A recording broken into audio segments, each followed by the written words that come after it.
ನಮಸ್ಕಾರ ಸ್ನೇಹಿತರೆ, ಈಗ ಲೈಫ್ಗೆ ಸ್ವಾಗತ. ನಮ್ಮ ಇವತ್ತಿನ ವಿಷಯ RTO scam. So RTO scam ಅಂತಿದ್ದಾಗೆ ನಿಮ್ಗೆ ಆಲ್ರೆಡಿ ಎಲ್ಲ ಒಂದು ತಲೆಯಲ್ಲಿ ಓಡ್ತಾ ಇರುತ್ತೆ.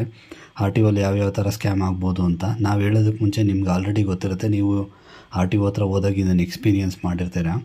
ಸೊ ಆದರೂ ಬೆಂಗಳೂರು ಸೆಂಟ್ರಲಲ್ಲಿ ಒಂದು ಸ್ಕ್ಯಾಮ್ ಆಗಿತ್ತು. ಅದನ್ನು ನಾವು ನಿಮ್ಮ ಮುಂದೆ ಇವತ್ತು ಹೇಳ್ತಾ ಹೋಗ್ತೀವಿ. ಏನು ಅಂದರೆ, ಬೆಂಗಳೂರು ಸೆಂಟ್ರಲ್ RTO ಅಂದರೆ ಅದನ್ನು HSR RTO, ಹಿಂದೆ ಕೋರಮಂಗಲ RTO ಅಂತಲೂ ಕರೀತಿದ್ರು. ಅಲ್ಲಿ ಒಟ್ಟು 1471 ಲಕ್ಸುರಿ ವೆಹಿಕಲ್ಸ್ನ ಓನರ್ಸು ಏನು ಮಾಡ್ತಾರೆ ಅಂದರೆ, ಅದನ್ನು ಅಂಡರ್ ವ್ಯಾಲ್ಯೂಗೆ ರಿಜಿಸ್ಟರ್ ಮಾಡ್ತಾರೆ. ಅಂದರೆ ನಾಮಿನಲ್ ಕಟ್ಟಿ, ಕೆಲವು ಕಟ್ದಿರನು ಅಂಡರ್ ವ್ಯಾಲ್ಯೂಗೆ ರಿಜಿಸ್ಟ್ರೇಷನ್ ಮಾಡಿಕೊಂಡು ಆ ಕಾರನ್ನು, ಕಾಸ್ಟ್ಲಿ ಕಾರ್ನ, ಎಷ್ಟು ಅಂದರೆ 20 ಲಕ್ಷಕ್ಕಿಂತ ಮೇಲಿರುವಂಥದ್ದನ್ನು ಲಕ್ಸುರಿ ವೆಹಿಕಲ್ಸ್ ಅಂತ ಕರೀತಾರೆ. ಅದಕ್ಕೆ 18% ರೋಡ್ ಟ್ಯಾಕ್ಸ್ ಕಟ್ಟಬೇಕಾಗುತ್ತೆ. ಆದರೆ ಇವರು 18% ರೋಡ್ ಟ್ಯಾಕ್ಸ್ ಕಟ್ದಿರ ನಾಮಿನಲ್ ಕಟ್ಟಿ, ಕೆಲವು ಕಡೆ ಕಟ್ದಿರನು ಆ ಕಾರ್ಗಳನ್ನ ರಿಜಿಸ್ಟ್ರೇಷನ್ ಮಾಡ್ಕೊಂಡು ಹೊರಗಡೆ ತರ್ತಾರೆ. ಈ 1471 ಕಾರು ಯಾವಾಗ ರಿಜಿಸ್ಟ್ರೇಷನ್ ಆಗಿದ್ದು ಅಂದರೆ 2015ರಿಂದ 2021 ಒಳಗಡೆ. ಮತ್ತು ಇಲ್ಲಿ ವರ್ತ್ ಎಷ್ಟು ಮೌಲ್ಯ ಸರ್ಕಾರಕ್ಕೆ ಲಾಸ್ ಆಯಿತು ಅಂದರೆ ಸುಮಾರು 15 ಕೋಟಿಯಷ್ಟು ಸರ್ಕಾರಕ್ಕೆ ವಂಚನೆ ಆಗಿದೆ. ಸೊ ಇದೇ ಗೊತ್ತಾಯಿತು ಅಂದರೆ, HSR ಪೊಲೀಸ್ ಅವರು ಎಲ್ಲ ಗಾಡಿಗಳನ್ನ ಚೆಕ್ ಮಾಡ್ತಾ ಇದ್ದಾಗ RC ಬುಕ್ ತೊಗೊಂಡಾಗ ಗೊತ್ತಾಯಿತು ಯಾವುದೋ ಒಂದು ವೆಹಿಕಲ್ ಅಂಡರ್ ವ್ಯಾಲ್ಯೂಗೆ ರಿಜಿಸ್ಟರ್ ಆಗಿರೋವಂಥದ್ದು. ಆಮೇಲೆ ಹಾಗೆ ನೋಡ್ತಾ ಸುಮಾರು ವೆಹಿಕಲ್ಸ್ ಇತ್ತು. ಹಾಗಾಗಿ ಈಗೆಲ್ಲ ಓನರ್ಸ್ಗೂ ನೋಟಿಸನ್ನು ಇಶ್ಯೂ ಮಾಡಿದ್ದಾರೆ. ಮತ್ತು ಹಾಗೆ ಕಂಪ್ಲೇಂಟ್ FIR ರಿಜಿಸ್ಟರ್ ಮಾಡಿದ್ದಾರೆ. ಯಾವತ್ತು ಅಂದರೆ ಅಕ್ಟೋಬರ್ 24, 2024. ಸೊ ಇದಕ್ಕಿಂತ ಮುಂಚೆ ಈ ಇಶ್ಯೂನ 2021-22ರಲ್ಲಿ ಟ್ರಾನ್ಸ್ಪೋರ್ಟ್ ಮಿನಿಸ್ಟರ್ ಆದಂಥ B. ಶ್ರೀರಾಮುಲು ಅವರು ಆಗ ಒಂದು ಅಧಿವೇಶನದಲ್ಲಿ ಹೀಗೆ ಬರುತ್ತೆ. ಆವಾಗ ಇದನ್ನು CIDಗೆ, ಕ್ರೈಮ್ ಇನ್ವೆಸ್ಟಿಗೇಷನ್ ಡಿಪಾರ್ಟ್ಮೆಂಟಿಗೆ ಕೊಡ್ತೀವಿ ಅಂತಲೂ ಹೇಳ್ತಾರೆ. ಬಟ್ ಅದನ್ನು ಕೊಡೋದು ಇಲ್ಲ. ಇದು ಬೆಂಗಳೂರಿನ ಒಂದು RTO ಕಥೆಯಾಗಿರುತ್ತೆ. ಟೋಟಲ್ ಕರ್ನಾಟಕದಲ್ಲಿ ಹತ್ತತ್ರ 70 RTO ಇದೆ.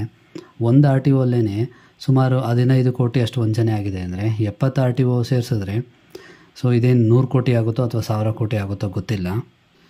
ಕೆಲವು ಲಕ್ಸುರಿ ಕಾರ್ ಓನರ್ಸ್ಗೆ ಲಕ್ಸುರಿ ಆಗಿರೋ ಕಾರು ತಗೋಬೇಕು, ಆದರೆ 18% ರೋಡ್ ಟ್ಯಾಕ್ಸ್ ಮಾತ್ರ ಕಟ್ಟೋದಕ್ಕಾಗಲ್ಲ.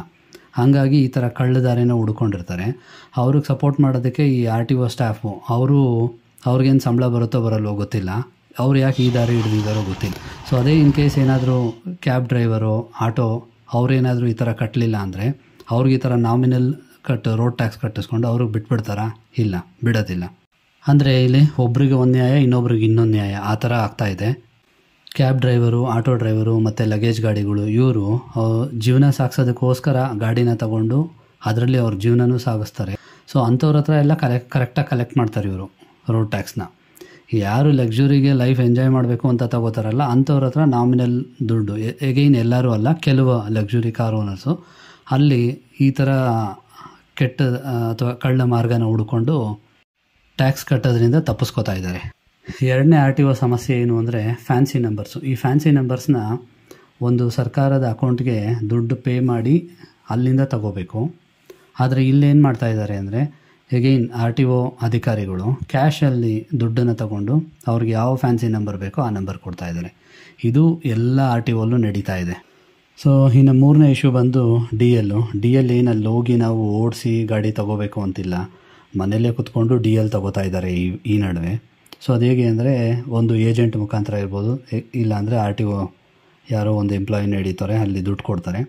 ಸೊ ಇವ್ರು ಮನೆಯಲ್ಲೇ ಕೂತಿರ್ತಾರೆ, ಅಲ್ಲಿ ಟೆಸ್ಟ್ ಓಡಿಸೋದು ಇಲ್ಲ, ಪಾಸ್ ಮಾಡೋದು ಇಲ್ಲ, ಸೀದಾ ಡ್ರೈವಿಂಗ್ ಲೈಸೆನ್ಸ್ ಕೊಡ್ತಾರೆ.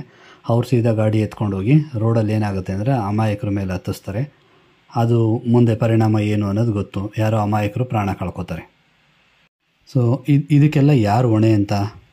RTO ಅಧಿಕಾರಿಗಳು ಈ ಹೊಣೆ ಹೊತ್ಕೋತಾರ? ಸರ್ಕಾರ ಈ ಹೊಣೆ ಹೊತ್ಕೊಳುತ್ತಾ? ಸ್ವಲ್ಪ ಸರ್ಕಾರ ಎಚ್ಚೆತ್ಕೋಬೇಕು, ಸೂಕ್ತ ತನಿಖೆ ಆಗಬೇಕು. ಹಾಗೆ ಮುಂದಿನ ದಿನಗಳಲ್ಲಿ ಸ್ವಲ್ಪ ಇದಕ್ಕೆ ಕಡಿವಾಣನೂ ಹಾಕಬೇಕಾಗುತ್ತೆ. ಸೊ ಇದು ಇವತ್ತಿನ ವಿಡಿಯೋ. ಸೊ ನಿಮ್ಗೆ ಇಷ್ಟ ಆಗಿದರೆ ಇದನ್ನು ಲೈಕ್ ಮಾಡಿ, ಶೇರ್ ಮಾಡಿ, ಸಬ್ಸ್ಕ್ರೈಬ್ ಮಾಡಿ. ಸಿಗೋಣ ಮುಂದಿನ ವಿಡಿಯೋದಲ್ಲಿ. ಧನ್ಯವಾದಗಳು.